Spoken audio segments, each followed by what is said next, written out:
Okay, this is just a quick talk called The Genetic Fallacy, and don't fall for it. Okay, I'm currently reading a book on neurodegeneration, but it's the same in tons of textbooks I read, tons of research papers I read. The authors keep on emphasizing the genetic aspect of dementia, or for example, genetic aspect of Parkinson's, genetic aspect of coronary heart disease.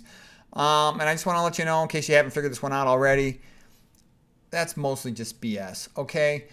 There's something called the lamppost fallacy, to look under, or streetlight fallacy, to look only where it's easy to look. But it's more than that. It's also research studies get done based on where the researchers think they'll find the grant money. A lot of scientists, they're desperate to get money.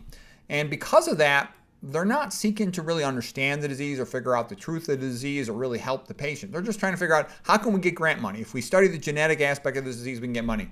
Because genetic causes are totally exaggerated, because once you say something is genetic, you're basically saying there is nothing that a person can do.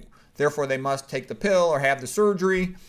And what I can just tell you from, I've been a doctor over 30 years, is hardly anything is genetic. Yeah, there's a couple rare genetic diseases. It is true that people are variable and some have slightly increased susceptibility to common disease, but those are usually quite minor. For example, if they got the ApoE4 genetic variant, they have a slightly increased risk of Alzheimer's, but it's a much, much bigger risk if they eat a high-fat diet, if they smoke cigarettes, drink alcohol. Okay, so what I'm trying to say is there are variations of people being more vulnerable slightly to atherosclerosis, for example. But if they eat the right diet, they're going to be fine anyways.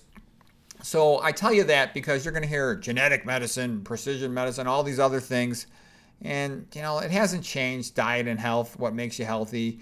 And all that genetic stuff is super rare. And even, it used to be people thought, oh, family history is so important for cancer. Well, most of the reason why more than one person in the same family will get a certain type of cancer is usually because they shared the same risk factors. They both ate a high-fat, high-sodium diet, or smoked cigarettes, or worked at the same factory or something like that.